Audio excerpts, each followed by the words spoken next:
جس کے through in کی جو سلطنت ہے وہ ایکسپینڈ ہونا شروع ہو گئی, ان کی پاور جو پھیلنا شروع ہو گئی. انہوں نے جیسے ایک ایگزامپل دیا ہے اس لا کا, کہ ایک انہوں نے لا بنایا برٹش والوں نے کہ اگر کسی اسٹیٹ میں کوئی وارث نہیں ہے, ٹھیک ہے, اس اسٹیٹ کا وارث نہیں ہے, تو پھر وہ اسٹیٹ جو ہے کنٹرول کرے گا برٹش. جیسے کہ فار ایگزامپل ایک کوئی اسٹیٹ ہے اور وہاں کا بادشاہ جو ہے وہ مر جاتا ہے, تو آٹومیٹکلی یہ ہوتا ہے نا کہ اس کی سلطنت یا اس کا تخت جو ہے وہ اس کے بیٹے کی طرف منتقل ہو جاتا ہے. تو اگر کہیں کوئی ایسا اسٹیٹ ہو جس میں بادشاہ مر جاتا ہے اس کا کوئی وارث نہیں ہے, تو وہ جو اسٹیٹ ہوگی وہ اس پہ کنٹرول جو کریں گے وہ کون کریں گے, وہ سارے کے سارے برٹش والے کنٹرول کریں گے. ٹھیک ہے, اس کے علاوہ ٹھیک ہے یہ سارا یہاں پہ لکھا ہوا, اس کو میں ہائی لائٹ کر رہی. اس کے بعد تھرڈ پوائنٹ ہے کہ انہوں نے پرشین لینگویج کو ریپلیس کر دیا with English language as a official language. مطلب انگلش کی فارسی کی جگہ پہ جو انگلش ہے اس کو انہوں نے امپورٹنس دی اور ان کو آفیشیل لینگویج کنسیڈر کیا. اس کے بعد فورتھ پوائنٹ ہے کہ جو آرمی میں جتنے بھی آفیسرز تھے وہ سارے برٹش انہوں نے رکھے ہوئے تھے, اور وہ پھر اچھی خاصی جو ہے سیلری بھی لے رہے تھے. لیکن جو سولجرز وغیرہ تھے وہ سارے انڈینز تھے اور ان کو بہت ہی کم جو ہے سیلری بھی دے رہے تھے. تو اس طریقے سے بائسنس بھی انہوں نے رکھی ہوئی تھی. اس کے بعد 1857 میں جو ان کو سولجرز کو جو دی جاتی ہے کارتوس وغیرہ, ٹھیک ہے, give them to them for their guns were greased with the fat of pigs and cows. تو اس میں یہ ان چیز کا استعمال ہوتا تھا ان کے کارتوسوں میں. تو یہ جو ہے ایک ریلیجیس پوائنٹ آف ویو سے جو سولجرز کی جو فیلنگس تھی ان کو ہرٹ کرنا تھا, کیونکہ چاہے ہم مسلم میں دیکھیں یا پھر ہم ہندو میں دیکھیں تو ان میں بھی جو ہے پگ کا اور اس کا استعمال نہیں ہے as a religious point of view. تو اس وجہ سے یہ ان کی فیلنگس کے ساتھ کھیلنے کے مترادف تھا. تو انہوں نے کیا کیا, انہوں نے جو سولجرز تھے انہوں نے ریفیوز کر دیا کہ جی ہم جو ہے ہم ان کو استعمال نہیں کریں گے, اور use them and fought the British, اور پھر انہوں نے لڑنا شروع کیا. تو many soldier British officer were, اچھے خاصے جو ہے آفیسرز بھی اور سولجرز بھی وہ مر گئے. اس کے بعد اس کا جو نیکسٹ پوائنٹ ہے وہ یہ ہے founding of the Mohammedan Anglo oriental college. تو یہاں سے پھر سر سید احمد خان کا اسٹارٹ اپ ہوتا ہے. تو برٹش نے بلیم کیا مسلمانوں کو کہ یہ جو ہے they are the reasons for the war of independence, اور پھر ایز اے ریزلٹ کیا ہوا کہ they had to face many difficulties. پھر ان کو کافی مسئلے مسلمانوں کو فیس کرنا پڑے. تو پھر اس وقت جو ہے ایسی مسلمانوں کے لیے جو سخت حالات تھے ان میں ایک امید کی جو کرن تھی وہ تھے سر سید احمد خان. ٹھیک ہے, تو انہوں نے ہیلپ کی اور انہوں نے گائیڈ کیا, انہوں نے لیڈ کیا مسلمانوں کو, اور انہوں نے کوشش کی کہ جو برٹش رولرز ہیں وہ انڈرسٹینڈ کر سکیں کہ ریزنز کیا تھے اس وار آف انڈیپینڈنس کے, اور وہ پھر چینج کریں برٹش والے اپنا بیہیویئر ٹورڈ دا مسلم, کیونکہ ان کو تو یہ لگتا تھا برٹش والوں کو کہ یہ سارا جو ہوا ہے وہ مسلمانوں کی وجہ سے ہوا ہے. تو پھر اس وقت سر سید احمد خان نے کوشش کی, انہوں نے برٹش والوں کو انڈرسٹینڈ کروانے کی کوشش کی کہ ریزنز کیا تھے اس جنگ کے, اور تاکہ وہ پھر اپنا بیہیویئر مسلمانوں کے ساتھ صحیح کر سکیں. اور پھر سیم ٹائم پہ ہی انہوں نے ایڈوائز کیا مسلمانوں کو کہ وہ انگلش لینگویج سیکھیں اور سائنس کو بھی سمجھیں, اور ساتھ ساتھ ان دو چیزوں کے ساتھ ساتھ اپنی اسلامک اسٹڈیز کو بھی فالو کریں.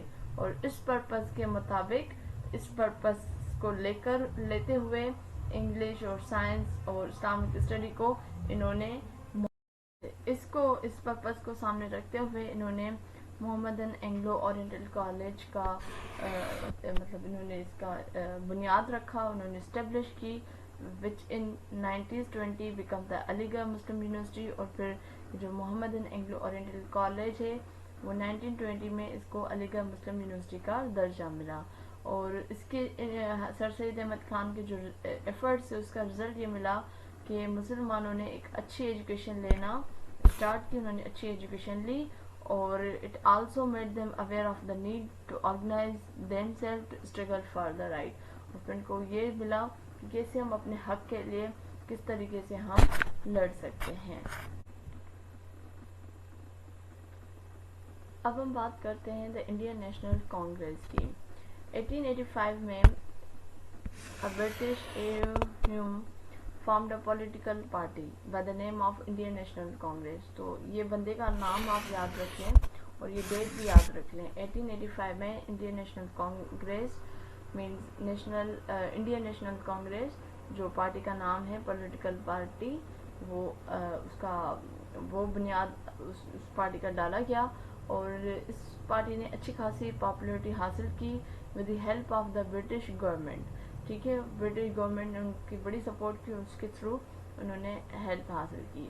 تو اس میں پھر اچھے خاصے جو پرماننٹ لیڈر ہندو لیڈرز تھے بیسکلی، انہوں نے اس پارٹی کو جوائن کیا، اور with in a few years یہ پارٹی جو ہے become completely political party of the ہندوؤں کی یہ پارٹی بن گئی۔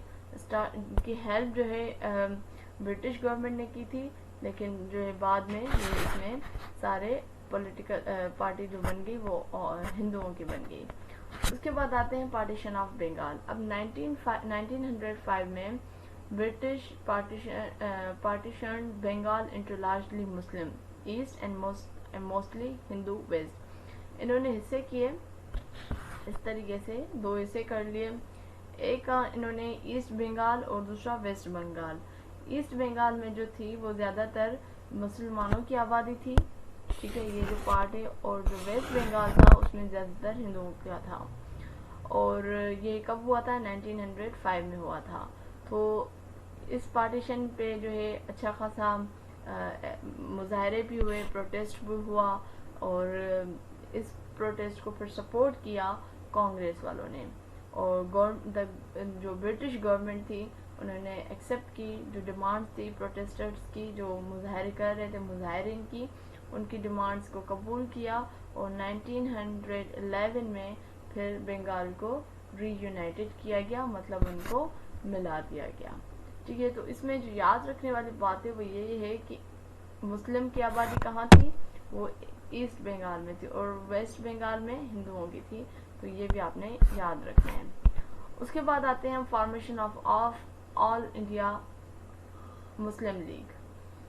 تو اس کی بھی بہت امپورٹنس ہے، اس کی بھی ڈیٹ آپ یاد رکھ لیں کہ 1906 میں نواب سلیم اللہ اور باقی جو مسلم لیڈرز تھے انہوں نے آل انڈیا مسلم لیگ کا بنیاد ڈالا، اور انہوں نے جتنے بھی مسلمانوں کے رائٹس تھے، ان کے جو انٹرسٹ تھے، ان کے جو حقوق تھے، ان کو پروٹیکٹ کیا۔ جس طریقے سے دوسری جو پارٹی تھی اس کو کانگریس پارٹی، اس کو وہ ہندوؤں کی تھی، تو ہندوؤں کے پورے وہ رائٹس اس کے کر رہے تھے، تو انہوں نے پھر آل انڈیا مسلم لیگ بنائی، جو نواب سلیم اللہ اور باقی جو مسلم لیڈرز تھے انہوں نے، اور پھر 1913 میں انہوں نے ایک اسٹارٹ کیا working for a system of self government, ٹھیک ہے۔ اب اس میں کیا تھا کہ جو انڈین تھے وہ خود ہی جو ہے رول کرتے تھے دیم سیلف، ٹھیک ہے، Indians would rule themselves for India. At this time Quaid Azam Muhammad Ali Jinnah become a member of this Muslim League، وہ بھی اس پارٹی کا حصہ تھے۔ اب آتے ہیں لکھنؤ پیکٹ کی طرف، اور یہ اس کا آج اس پارٹ کا لاسٹ ٹاپک ہے۔ جب مسلم لیگ جوائن کر لی قائد اعظم محمد علی جناح نے، تو انہوں نے آرگنائز کی ایک joint meeting of the Congress and Muslim League in 1960 میں۔ اب کانگریس کس کی پارٹی تھی؟ کانگریس ہندوؤں کی پارٹی تھی، اور مسلم لیگ مسلمانوں کی پارٹی تھی، اور پھر انہوں نے جوائنٹ میٹنگ بلوائی قائد اعظم محمد علی جناح نے 1916 میں۔ تو یہ جو دو پارٹیز تھے وہ اس ایگریمنٹ پہ آئے، ایگریمنٹ کیا ہے وہ تو ہم آگے دیکھتے ہیں، لیکن یہ جو لکھنؤ پیکٹ ہے بیسیکلی ایگریمنٹ کا نام ہے۔ تو انہوں نے ایگریمنٹ کیا، اور وہ جو امپورٹنٹ پارٹ تھا اس ایگریمنٹ کا وہ یہ تھا کہ Congress agreed to separate electorates for the Muslim. This means this that Muslim would vote only for Muslims. تو مطلب جو مسلمان ہیں وہ مسلمانوں کو ہی ووٹ ڈالیں گے اور مطلب مسلمانوں کی بھی ایک اپنی نمائندگی ہوگی. تو یہ جو ہے کانگریس والے اس پہ متفق ہوئے تھے. تو یہ بیسیکلی ایگریمنٹ تھا. ٹھیک ہے. تو اس میں میں ٹائم لائن شیئر کروں گی آپ لوگوں کے ساتھ جس میں پوری ایئرس وغیرہ لکھے ہوں گے تو آپ کو ہیلپ فل ہوگا. امید ہے آپ کو آج کی ویڈیو اچھی لگی ہوگی. اگر اچھی لگی ہے لائک کریں, کمنٹ کریں, دوسروں کے ساتھ ضرور شیئر کریں. مجھے اپنی دعا میں یاد رکھیں. آواز ضرور نیکسٹ ویڈیو میں. تب تک مجھے